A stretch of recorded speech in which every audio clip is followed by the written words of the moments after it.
කොනිචිවා. ඉතින් ඔන්න අදත් ඔයාලව ගොඩාක් ආදරෙන් පිළිගන්නවා සකුරා ලංකා අපේ channel එකට.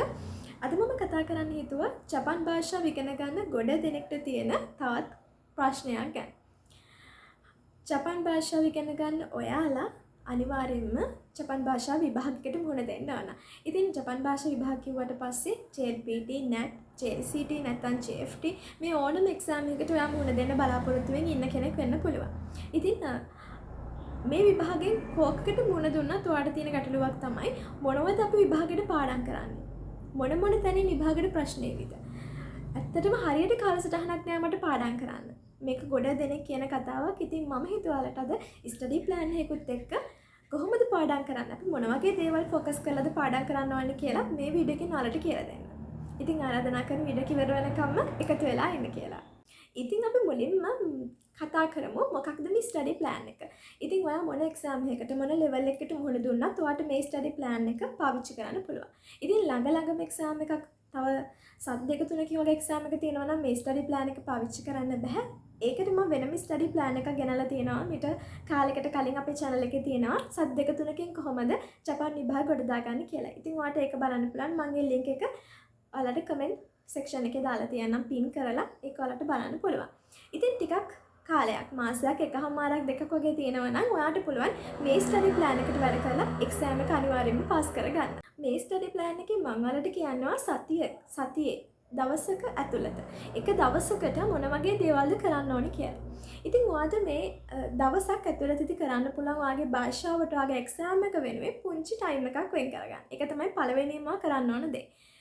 අනිවාර්යයෙන්ම මම දන්නවා මේ එක්සෑම් කරන ගොඩ දෙනෙක් තවත් අමතර වැඩක් එක්ක තමයි මේ එක්සෑම් කරන්නේ. තනිකර මේ එක්සෑම් එක විතරක්ම ફોකස් කරලා වැඩ කරන්න වෙන්නේ නැහැ. තව ජොබ් එකක් කරන ගමන් තවත් මොන හරි අමතර ඉගෙන ගන්න ගමන් තමයි මේ විභාග වලට මුහුණ දෙන්න සිද්ධ වෙන්නේ. ඉතින් ඒ නිසා ටයිම් එක කියන දේ ඒ කෙනෙක්ට ගොඩාක් වැදගත්. ඒ නිසා මුලින්ම ඔයා අනිවාර්යයෙන්ම දවසේ පුංචි ටයිම් එකක් හරි ඔයාගේ මේ ජපන් භාෂාව දැනුම වැඩි කරගන්න පාඩම් කරන්න වෙන් කරගන්න.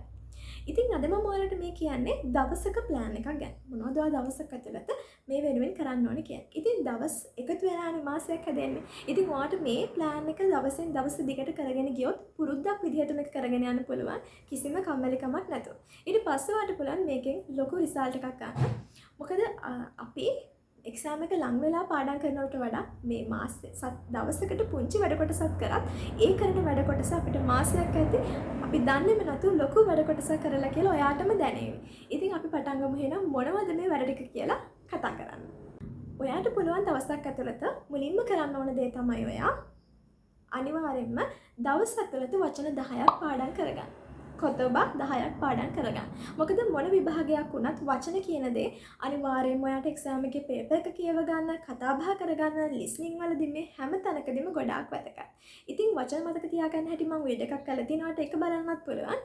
අනිවාර්යයෙන්ම එහෙනම් පළවෙනි ස්ටෙප් එක විදිහට ඔයා වචන 10ක් මයිනිචි හැමදාම පාඩම් කරන්න ඕනේ.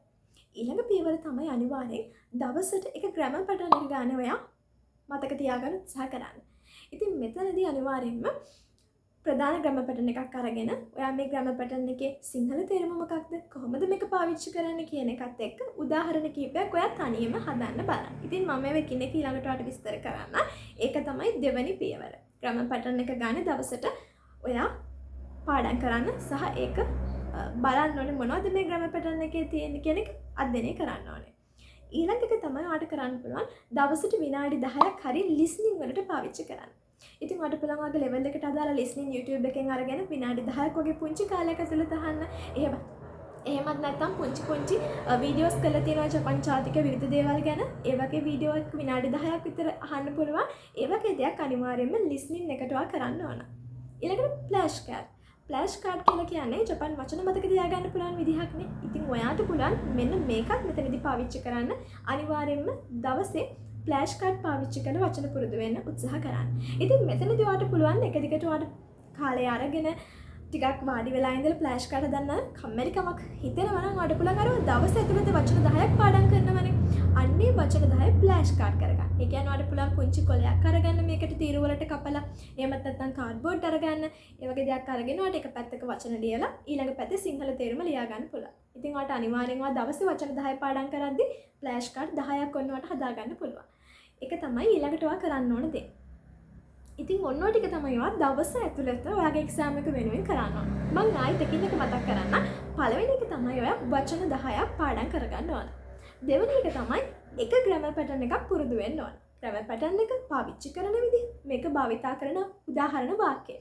ඊළඟට ලිස්නින් වලට විනාඩි 10ක් අනිවාර්යෙන් ඔයා යොදා ගන්න ඕනේ. මේක ඉදවල් නිදා ගන්න කලින් විනාඩි 10ක් වුණත් පාවිච්චි කරන්න පුළුවන්. ඒ කියන්නේ පුංචි ලිස්නින් කිහිපයක් වාට විනාඩි 10ක් ඇතුළත අහන්න පුළුවන්.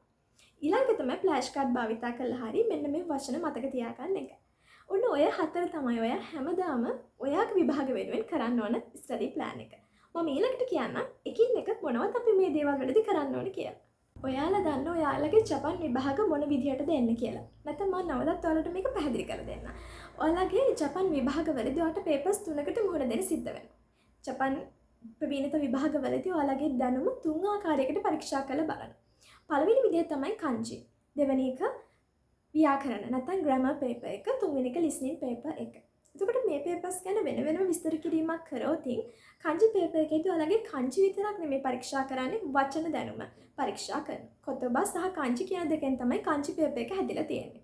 dokai paper එක නැත්නම් grammar paper එකේදී ඔයා ඉගෙන ගත්ත ඔයාගේ level එකට අදාළ ව්‍යාකරණ දැනුම තමයි පරීක්ෂා කරන්නේ. අවසාන listening paper එකේදී ඔයාලගේ syllabus එකට ඉගෙන ගත්ත grammar patterns වචන මෙන්න මේ දේවල් පාවිච්චි කරලා තමයි ඔයාලගේ listening දැනුම. ඒ කියන්නේ මොන හරි recording එකක් play වෙනකොට ඔයාට ඒක අහලා තේරුම් අරගෙන ඒ ආශ්‍රිත කරගෙන මොන හරි ප්‍රශ්නයක් ඇහුවොත් ඒකට උත්තර දෙන්න පුළුවන්ද කියන එක පරීක්ෂා කරන්න. ඉතින් ඔන්න ඔය විදිහට තමයි ඔයාගේ exam එක හැදලා තියෙන්නේ. මම දැන් ඔයාලට පැහැදිලි කරලා දෙන්නම් අර study plan එකේ මම කිව්ව දේවල් වෙන වෙනම අරගෙන මොනවද අපි මේ වෙලාවේදී කරන්න ඕනේ කියන එක. ඇත්තටම මේ මුලින්ම කියන්න ඕන ඔයාට මේ කොටස් ටික කරාට මං හිතන්නේ පැය භාගයක් වගේ උපරිම කාලයක් යාවි. එතකොට දවසට පැය භාගයක් මේ තමන්ගේ අනාගතය වෙනුවෙන් වෙන් කරගන්න බෑ කියන්න බෑ කාටවත්. හැමෝටම පුළුවන් පැය භාගයක් නිදා ගන්න කලින් හරි කොච්චර වැඩ තිබ්බත් අපිට ඔයාලට මේ එක්සෑම් එක වෙනුවෙන් වෙන් කරගන්න. ඉතින් මුලින්ම මම කතා කරන්නේ ග්‍රාමර් ගැන. මම කිව්ව ග්‍රාමර් වලදී ඔයාලට කරන්න පුළුවන් දේ තමයි ඔයාලගේ ලෙවල් එකේ තියෙන ග්‍රැමර් පැටර්න්ස් එක ගන්න ප්‍රැක්ටිස් කරන්න කියලා. ඉතින් ඔයාලට පුළුවන් දවසට ග්‍රැමර් පැටර්න් එකක් අරගෙන මේ ග්‍රැමර් පැටර්න් එක මුලින්ම ලියා ගන්න. ඊට පස්සේ බලන්න මේක හැදෙන්නේ කොහොමද කියලා. මම මගේ හැම වීඩියෝ එකම ඔයාලට කියනවා මුලින්ම ජපන් ඉගෙන ගන්නකොට මේකේ අදහස ඔයා සිංහලෙන් ඔළුවට දාගෙන ඉන්න. එතකොට ඔයාලට මේක ආශ්‍රිත කරගෙන වාක්‍ය හදාන්න මේ ග්‍රැමර් පැටර්න් එක පාවිච්චි කරන්නේ ගොඩාක් ලේසි වෙනවා. ඉතින් ඒ නිසා ඔයා ඊළඟට කරන්න ඕන එක තමයි මේ ග්‍රැමර් පැටර්න් එකේ සිංහල අදහස. මේක මොන විදිහටද පාවිච්චි කරන්න කියන එක මුලින් ඔයා පොඩ්ඩක් නෝට් එකක් කියවලා ඉගෙන ගන්න. ඊට පස්සේ ඔයා මේක හදන්නේ කොහොමද කියන එක ලියා ගන්න. ඊට පස්සේ ඔයාට පුළුවන් මේ ග්‍රැමර් පැටර්න් එකේ උදාහරණ වාක්‍ය 5ක් හදන්න. අනිවාර්යෙන් ඔයා මේක පළවෙනි වාක්‍යය ඔයාගේ නෝට් එක බලාගෙන හදුවට ප්‍රශ්නයක් නැහැ. ඊළඟට ඉතුරු වාක්‍ය හතර ඔයා තනියම නිකන් ඒ ආශ්‍රිත කරගෙන හිතලා හදන්න. දැන් උදාහරණයකින් කිව්වොත් මම ගන්නවා තයිදෙස් කියන ග්‍රැමර් එක. මේක තියෙන N5 level එකට මොන හරි ක්‍රියාවක් කරන්න අවශ්‍යයි. ඕනේ කියන තේරුම. එතකොට ඔයා මේක ලිව්වා තයිදෙස් මේක හදන්නේ කොහොමද? ක්‍රියාපදයේ මසු ඉවත් කරා තයිදෙස් කියලා එකතු කරා. ඊළඟට අර උදාහරණයක් ලියා ගන්න පුළුවන්. තබෙතයිදෙස් කන්න ඕනේ කන්න අවශ්‍යයි. නොමිතයිදෙස් බොන්න ඕනේ බොන්න අවශ්‍යයි කියලා. ඊට පස්සේ උදාහරණ වාක්‍ය 5ක් හදන්න.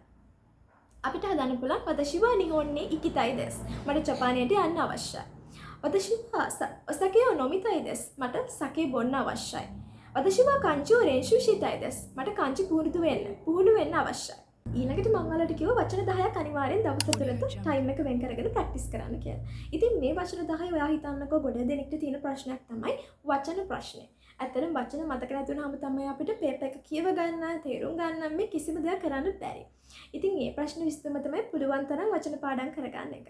දවසට වචන 10 ගානේ පාඩම් කරොත් ඔයාට අනිවාර්යෙන්ම සතියට වචන 70ක් වගේ ප්‍රමාණයක් මතක තියාගන්න පුළුවන් වෙනවා. ඉතින් බලන්නකෝ ඒක 4ෙන් ගුණ කළ මාසයක් යද්දිවට කොච්චරද? 280ක් වගේ වචන මතක තියාගන්න පුළුවන් වෙනවා. ඉතින් කෙනෙක්ට පුළුවන් නම් වචන 10ට වඩා මතක තියාගන්න වචන 20ක් වුණත් කමක් නැහැ. දවසට මතක තියාගන්න උත්සාහ කරන්න. ඒකට ඔයාලට ෆ්ලෑෂ් කාඩ් ක්‍රමය වගේ දේවල් උනත් පාවිච්චි කරන්න පුළුවන්. listening වගේම speaking කියන දේ ඔයාලට listening එක ප්‍රැක්ටිස් කරන්න පුළුවන්. එතකොට speaking වලට වෙනම ටයිම් එකක් අරගෙන ප්‍රැක්ටිස් කරන්න ඕනේ වෙන්නේ නැහැ. මොකද ඔයාලා ජපානයට යනනේ මේ හැමදේම කරන්නේ. ඉතින් ජපානයට ගියාට පස්සේ අනිවාර්යයෙන්ම තවත් කෙනෙක් එක්ක ඔයාලට ජපාන් භාෂාවෙන් සංනිවේදනය කරන්න කතා කරන්න සිද්ධ වෙනවා. ඒ නිසා අපි දැම්ම එකට ප්‍රැක්ටිස් වෙන එක ගොඩාක් වටිනවා. ඉතින් listening ප්‍රැක්ටිස් කරනකොට ඔයාලට මේක කරන්න පුළුවන්. ඔයාලට මම කිව්වා විනාඩි 10ක් වගේ අරගෙන listening ප්‍රැක්ටිස් කරන්න කියලා. ඉතින් listening ප්‍රැක්ටිස් කරනකොට ඔයාලට පුළුවන් මේ listening recording එක විනාඩි 10ක් විතර අහන්න. එතකොට ඇනිමේ ක්ලිප්ස් විනාඩි 10ක වගේ දේවල් තියෙනවා. ඒවා සබ්ටයිටල් ඉංග්‍රීසි සබ්ටයිටල් දාගෙන ඔයාලට බලන්න පුළුවන්. ඊළඟට ඔය පොඩ්කාස්ට් තියෙනවා එක ජපන් ජාතිකයෝ සරලව ඔයාලට N5 N4 දැනුම තියෙන කෙනෙක්ට උනත් තේරුම් ගන්න පුළුවන් විදිහට හදපුවා. ඒ වගේ වීඩියෝ එකක් විනාඩි 10ක් ප්ලේ කරලා අහන්න. ඒ වගේ. එතකොට ඔයාලට සමහර තැනක් නොතේරුණොත් ආපහු ඔයාලට මේ වීඩියෝ එක ආයෙ රිපීට් කරන්න පුළුවන්. ආයෙත් අහන්න පුළුවන්. ඒ වගේම තමයි ඒව ප්‍රොනවුන්ස් කරන්නේ කොහොමද කියන එක පොඩ්ඩක් ඔලුවට දාගන්න. මොකද සමහර වචන අපිට ප්‍රොනවුන්ස් කරන අපි වැරදි විදිහට ප්‍රොනවුන්ස් කරනවා. හැබැයි ජපන් ජාතිකයෝ හරියට මේක ප්‍රොනවුන්ස් කරනවානේ. අන්න ඒ වගේ අර සමහර වචන අනිවාර්යෙන් හොඳට කනට අහලා හුරු කරගන්න. එතකොට ඔයාට කතා කරනකොට ඒ ජපන් ජාතික කතා කරන විදිහටම කතා කරන්න පුළුවන්කම හැදෙනවා. ඔයාට පුළුවන් මේ ස්පීකින් ලිස්නින් කියන එක ප්‍රැක්ටිස් කරනකොට මේ NHK කියන මේ නිවුස් වෙබ්සයිට් එකක් තියෙනවා. ඉතින් ඒ වෙබ්සයිට් එකේ තියෙනවා හරි easy. ඒ කියන්නේ හරි සරලව හදපු නිවුස්. ඉතින් ඒ වගේ දේවල් ඔයාලට බලන්නත් පුළුවන්. එතනදී ඔයාගේ රීඩින් දැනුම, ඒ කියන්නේ ඔයාලට මොන හරි දෙයක් කියවලා තේරුම් ගන්න පුළුවන් knowledge එක මේ දේවල් වර්ධනය කරගන්නත් අවස්ථාවක් තියෙනවා. ඉතින් ඒ වගේ දෙයක් උනත් ඔයාලට උත්සාහ කරලා බලන්න පුළුවන්. ඊළඟට දැන් මේ හැමදේම කරගෙන එක්සෑම් එක ආසන්නයේදී මොනවද කරන්නේ? දැන් ඔයා සාමාන්‍ය පුරුදු වෙලා ඉන්න එක්සෑම් එකක් ළඟ තියාගෙන ඔක්කොම ගොඩ ගහගෙන පාඩම් කරන්න. හැබැයි මම මේ කිව්ව විදිහට ඔයා ජපන් කෝස් එක කරන්න ගත්ත දවසින් ඉඳන් වැඩ කරගෙන ගියොත් දැන් ඔයා ජපන් කෝස් එක කරන්න අරගෙන ජපන් ඉගෙන ගන්න අරගෙන මාසයක් දෙකක් ගත වෙලා තියෙන්න පුළුවන්. ඒ ගැටලුවක් නෑ. ඔයාට අද ඉඳලා මේ ප්ලෑන් එක ක්‍රියාත්මක කරන්න පුළුවන්. දවසට පැය භාගයක් වගේ පුංචි කාලයක් දීලා ඔයාගේ එක්සෑම් එක හරිම ලේසියෙන් ගොඩ දා ගන්න පුළුවන්. ඉතින් වැඩ එකතු කරගන්න නැතුව වැඩ කරන කෙනෙක්ට මේ ස්ටඩි ප්ලෑන් එක ඇත්තටම 100%ක්ම ගැලපෙනවා. ඉතින් එක්සෑම් එක ළඟ වෙද්දී ඔයාලට කරන්න පුළුවන් එකම දේ තමයි පේපර්ස් කරන්න. මොකද දැන් ඔයා කොච්චර පාඩම් කරත් ඔයාට මේ පාඩම් කරපුවා ඔයා බලන්න ඕනේ මට මෙන්න මේ ටයිම් එක ඇතුළත ලියා ගන්න පුළුවන් වේද කියලා. ඔයාලට බලන්න පුළුවන් ඔයාලගේ එක්සෑම් එකේ පේපර්ස් වලට මොන වගේ ටයිම් එකක්ද හම්බ වෙන්නේ කියලා. අපි මම අර කාල්ස්ටන් වලට හදලා දුන්නේ ඔයාලගේ පේපර්ස් තුනටම ගැලපෙන විදිහට. එතකොට ඔයා ඒ ටික හරියට කරා කියන්නේ ඔයාලට පේපර්ස් තුනේම knowledge එක දැනුම අඩු නැතුව හම්බෙලා කියන එක. ඔයාලගේ එක්සෑම් එකේදී ඔයාලට කංචි පේපර් එකට විනාඩි 25ක් විතර හම්බ වෙනවා. ඊළඟට ඔයාට හම්බ වෙනවා ග්‍රැමර් පේපර් එකට මිනිත්තු 50ක් වගේ හම්බ වෙනවා. ලිසනින් පේපර් එකට මිනිත්තු 30ක් වගේ හම්බ වෙනවා. ඉතින් මේක N2 N3 වගේ අදි මීට වඩා ටයිම් එක වෙනස් වෙනවා. මම N5 N4 අයට කිව්වා. ඉතින් ඒ වගේ ටයිම් එකක් තමයි හම්බ වෙන්නේ. ඉතින් ඔයාට පුළුවන් පාස් පේපර්ස් අරගෙන ටයිම් එක තියලා පාස් පේපර්ස් කරන්න.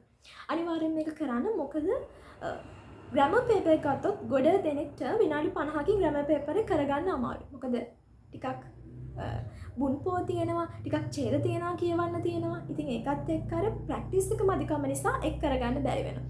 ඒ නිසා ඔයා අනිවාර්යයෙන්ම ටයිම් එක තියලා පේපර්ස් කරන්න. ඔයාලට පුළුවන් දවසකට එක පේපර් එක ගන්න කරන්න. අනිවාර්යයෙන්ම ඔයාගේ මේ ෂැඩියුල් එකට මේ කාලසටහනට එක්සෑම් එක ලඟ වෙලා පේපර් එක ගානේ කරන එකත් එකතු කරගන්න ඕන. එතකොට ඔයාට එක්සෑම් එකට කිසිම බයක් නැතුව ඔයාට කරන්න පුළුවන් කියන මානසික මට්ටමින් එක්සෑම් එකට මුහුණ දෙන්න පුළුවන්. ඉතින් ඔයාලට මේ වගේ තවත් ස්ටඩි ටිප්ස් අවශ්‍ය නම් අනිවාර්යෙන් පහලින් කමෙන්ට් කරන්න අමතක කරන්න එපා. තවත් දවසක අලුත් ජපන් පාඩමකින් හම්බෙමු. ගිහින් එන්නම්. මතයි මෂෝ. සයනරා.